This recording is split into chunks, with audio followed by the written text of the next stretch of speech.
তো কেমন আছো তোমরা সবাই? আশা করি তোমরা সবাই ভালো আছো আর আমরাও ভালো আছি। তো চলে এলাম আজকে একটা নতুন ব্লগ নিয়ে।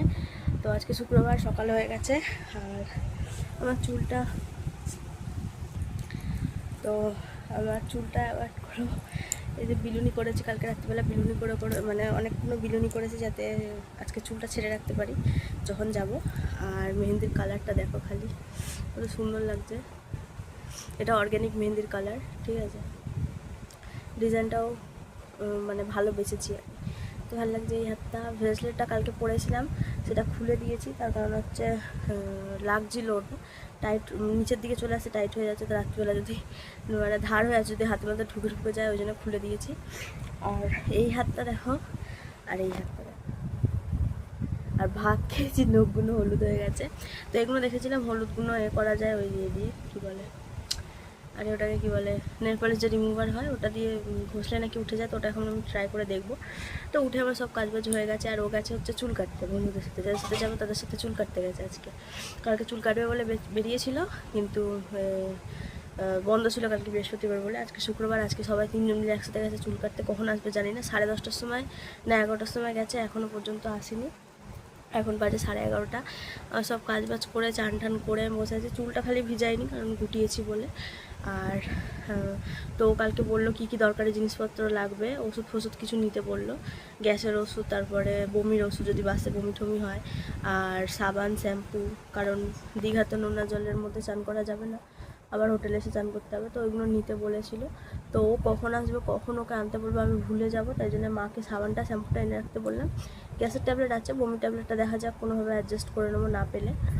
আর গামছা ঠামচা ওইসব বলেছিল, ফেস ওয়াশ তো আমার আছে, আরও এইসব কিছু বলেছিলো, তো এগুলো নেবো। আর ব্যাগ এত ভারী হয়ে গেছে, ওর গেঞ্জি নিয়েই ব্যাগ ভারী হয়ে গেছে। ও যত না পড়ে তত নিয়ে যায়। আমাদের ওখানেও যায়, মাত্র একদিনের জন্য না দুদিনের জন্য যায়, ঠিক আছে। ওখানে গিয়ে ও মানে 5-10টা জামা প্যান্ট ও নিয়ে চলে যায়।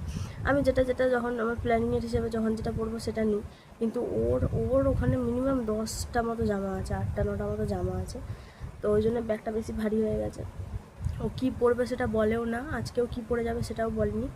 তারপরে লাস্ট টাইমে যাওয়ার সময় সব আমাকে বার করাবে, সব খুলে খুলে পরবে, দেখবে যেটা ভালো লাগবে সেটা পরে যাবে। তো দেখা যাক, বেরাবো তো আমরা এখান থেকে 9:30 না, ওটা অনেক তাড়াতাড়ি হয়ে যাবে, 10টার দিকে বেরাবো। তো ওরা ওখান থেকে জয়েন করবে, আর সারা রাত আজকে বাসেই কাটবে। কালকে ভোরবেলা নামবো। ভোরবেলা কটার সময় নামবো সেটা জানি না, কিন্তু আজকে 11টার সময় বাস ছাড়বে বলেছে। তো দেখা যাক, বাসে প্রথমবার যাব। আগে আমি গেছি ছোটোবেলায়, পুরী গেছিলাম বাসে করে, কিন্তু ও কোনো দিন কোথাও যায়নি, ঠিক আছে। তো একবার হয়েছিল কথা যে যাবে, মানে পুরীতে আমার বাবা মা নিয়ে যেত ওর বাবা মার সাথে, তো তখন কোনো কারণে যাওয়া হয়নি। তো এবার প্রথমবার ও কোনো এরকম এতে যাবে, দীঘা পুরী টাইপ কোনো জায়গায়। আর আমি তো গেছি, আমি পুরীতে গেছি একবার, দীঘায় কোনো দিন যাইনি, আমার ফার্স্ট টাইম দীঘা এটা। তো চলো, বলে দিলাম আমি কোথায় যাচ্ছি, দীঘায় যাচ্ছি। তো এতদিন বলিনি, যাবো করছি, তো আজকে এখন বলে দিলাম। কথায় বলতে বলতে বলে দিয়েছি যে দীঘায় যাচ্ছি। ভেবেছিলাম কালকে দেখাবো, তো ঠিক আছে চলো আজকে বলে দিয়েছি, কোনো ব্যাপার নেই। তো কালকে ব্লগে দেখতে পাবে দীঘায় গিয়ে আমরা কী কী করছি। আর আমরা ট্যুরিস্ট গাইডের সাথে যাচ্ছি, একা আমরা যাচ্ছি না। তো অনেকগুলো ফ্যামিলি যাচ্ছে। তো কী বলে, ভুলে গেছি, আমার মাথা গুলে গেছে। কিছু খাইনি সকাল থেকে, 10:30টার সময় উঠেছি, এখনও কিছু খাইনি। মাকে বললাম ম্যাগি এনে দিতে, এখন ম্যাগিটা বানাবো, আমি খাবো। ও বেরিয়ে গেছে, ও কী খাবে বাইরে ও জানে। আর আমার তো প্রচণ্ড খেতে পাচ্ছে, আমি বসে থাকতে পারছি না। আমি এবার খাওয়া দাওয়া করবো, আমার সব কাজ কমপ্লিট হয়ে গেছে। আর ফ্রিজ থেকে জল বার করে আমি ফ্রিজে জল ঢুকিয়েছি, এখনও জল সেরকম ঠান্ডা হয়নি ওর মধ্যে ঢালার জন্য, তো ওই জন্য ফ্রিজে ঢুকিয়েছি। আর আমি এই বোতলে জলটা নিয়ে এসেছি খাবো বলে। তো এত গরম লাগছে আমার, ওই মানে বাইরে গেটের কাছ থেকে বিছানার মধ্যে বোতলটা ছুঁড়েছি, পুরো খুলে এই যে হাফ জল, এতটা জল পুরো পড়ে গেছে, এই যে এইখানে পুরো ভিজা, কিছু বলার নেই। আর ওইখানে ওই যে সব রেডি করে রাখা আছে, ওই যে চুড়িদার ব্যাগটার ওই জায়গাটা। তো আমি তো যাওয়ার আগের থেকেই ডিসাইড করে নিই যে আমি কী পরবো, কিন্তু ও বলে না, ও যাবার একদম লাস্ট টাইমে আমাকে সব জামা কাপড় বার করাবে, এই সেই করবে, ওই জন্যে আমার রাগটা ধরে। এবার দেখা যাক, আজকে আমি বলেছি তুমি 7টা থেকে রেডি হবে, তাহলে তাড়াতাড়ি হবে। আমিও সত্যি তাড়াতাড়ি করে রেডি হব, কারণ যাওয়ার সময় তাড়াহুড়ো লেগে যায়। আর যেহেতু রাত্রিবেলা এত রাতে প্রথম কোনো দিন কোথাও যাব, তো চলো বেরিয়ে তো অবশ্যই দেখা হবে। তার আগে দুপুরবেলা আজকে কী রান্না হচ্ছে, আজকে আবার আমাদের এখন না গাছের আম পেড়েই খাওয়া হচ্ছে, গাছের আম পেড়ে আবার আজকে ডাল হচ্ছে। তো চলো আজকে কী রান্না হবে সেটাও দেখাবো, আর তারপরে রাত্রিবেলা আজকে যতটা পারবো দেখাবো, বাকি কালকে দেখতে পাবে আসল ব্লগটা, দীঘায় গিয়ে কী মজা করছি আমরা। তো চলো আজকের ব্লগটা দেখতে থাকো। তো যাওয়ার জন্য আমি পুরো রেডি হয়ে গেছি, আজকে সারাদিন আর কিছু দেখার না হয়নি যাবো বলে। তো সারাদিন পর আমি সারাদিন পর ব্যাগ তো যাওয়ার জন্য আমি পুরোপুরিভাবে রেডি এখনও হয়নি, রেডি হয়েছি আর চুলটা এখনও খুলিনি, চুলটা খুলবো। আর আমি এত কষ্ট করে মেকআপ করলাম, কাজল করলাম, ঘেমে আমার সব ধুয়ে মুছে সাফ হয়ে যাচ্ছে। তো বাসে উঠে পড়বো, আর তো কেউ দেখবে না, আর কিছু করে লাভও নেই, সেই গরমে ঘেমেই যাবে। আর আমার এই যে ফুল আউটফিট এটাও কিনে এনে দিয়েছে এক্ষুনি। আমি ভেবেছিলাম অন্য একটা জামা পরবো, যে অন্য কোনো কুর্তি পরবো আবার যেগুলো আছে। তো ও এখন এই কুর্তিটা কিনে এনে দিল, ওর ওই যে জামা প্যান্ট কিনে নিয়ে এসছে, আর এখানে ওই যে ওড়না পুরো ম্যাচ হয়ে গেছে।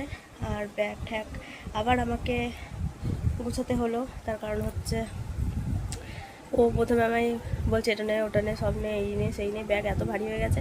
লাস্টে আবার সব বার করে দেখিয়ে এবার ব্যাগের মধ্যে ঢুকিয়েছি কী কী লাগবে, তাও ব্যাগ ভারী হয়ে গেছে। তো দুটো ব্যাগ হয়েছে, আর আমার গোপাল আছে। আর আমি এখন রেডি হয়েছি, একটু আগেও কচুরি নিয়ে এসেছিলো, কচুরিটা খাওয়া হলো। আর আমার জন্য এই যে ডেরি মিল্ক নিয়ে এসছে, আর ডেরি মিল্কগুলো এখন গলে যাচ্ছে, এটা আমি নিয়ে নেবো, বাসে খাবো। আর লিপস্টিকটা কচুরি খেয়েছি বলে উঠে গেছে, আমি আর কিছু খাবো না, আমার বাসে বমি হয়। বাসে ট্রেনে যখন ওখানেও যাই তখনও কিছু খেয়ে যাই না আমি, কারণ বাসে ট্রেনে আমার বমি হয়। আর ও বললো ভাত খাবে, নাহলে খিদে পেয়ে যাবে। তো দেখা যাক কী দিয়ে ভাত খাবে কি খাবে না সেটাও জানি না। আর এখন টাইম কটা বাজে, 8:50, আর আমরা বেরোবো বাড়ি থেকে 10টার সময়। আর কত ঘন্টা, 1 ঘন্টা আধা ঘন্টা মতো সময় আছে, 1 ঘন্টা না আধা ঘন্টা। আমি ঘড়ি দেখতে খুব কাঁচা, তাই আর কিছু বলে লাভ নেই। আর দেখতে পাচ্ছি এখনও কথা বলতে বলতে পাখা চলছে, কিন্তু ঘেমে চান হয়ে যাচ্ছি আমি। তো চলো একেবারে বেরিয়ে দেখা হবে বাসে, যখন উঠবো বাসটাও তোমাদেরকে দেখাবো কেমন, আমি নিজেও জানি না, প্রথমবার। আর তো আমরা যে ব্লগিং করি সেটা কেউ জানে না, আমি কী করে ওখানে ভিডিও করবো আমি নিজে জানি, ও তো করবে না, আমাকেই করতে হবে। তো চলো ব্যাকপ্যাক সব গুছিয়ে নিয়েছি, খাবার দাবার কিছু নিয়েছি, চিপস কেক এসব নিয়েছি। আর যেসব জিনিসগুলো দরকার লাগবে বলেছিলাম ওগুলো নিয়েছি, কিন্তু সাবানটা নেওয়া হয়েছে খালি। আবারও এখন দোকানে যাবে, কারণ শুধু সাবান নিলে হবে না, আরও শ্যাম্পু ট্যাম্পু নিতে হবে। শ্যাম্পু দুটো আছে, দুটো নিলে তো হবে না, আমারই মাথায় 3-4টে লেগে যায়। তো দেখা যাক, ও দোকানে যাবে, আর টুকটাক কিছু জিনিসপত্র আছে ওগুলো কিনে নিয়ে আসবে। তারপরে সব কিছু তো গোছানোই আছে, ওরাও আসবে, আমরা ওখান থেকে যাবো টোটো ধরে, তারপরে যেখান দিয়ে বাস ছাড়বে ওখানে যাব। তো চলো রেডি হয়নি, ও একটু ফ্রেশ ট্রেশ হতে গেছে, বাথরুমে গেছে, তো ও রেডি হয়নি। তারপরে আমাদের দুজনকে পুরো দেখাবো যে কেমন লাগছে, আর তারপরে বেরিয়ে একেবারে দেখা হবে। উঠে পড়েছি বাসে, এখন ভিডিও করতে পারছি না, বাসে উঠে পড়েছি, সিট আমি জানলায় বসেছি, ওরা ওই নিচ্ছে দেখা যাচ্ছে না। তো চলো দেখা যাক, দেখা হবে। তো চলো আজকে যেতে যেতেই ভিডিওটা এখানেই শেষ করছি, কালকে নতুন ব্লগে তোমরা দেখতে পাবে যখন ওখানে পৌঁছে যাব। তো এখন আমরা বাসে আছি, তো যেতে যেতেই ভিডিওটা আজকে এখানে শেষ করলাম। কেমন লাগলো অবশ্যই কমেন্ট করে জানাবে, ভালো লাগলে আমাদের চ্যানেলটা অবশ্যই সাবস্ক্রাইব করবে, ভিডিওটা একটা লাইক করবে। তো দেখা হচ্ছে দীঘার ব্লগে, আজকে মতো সবাইকে টাটা।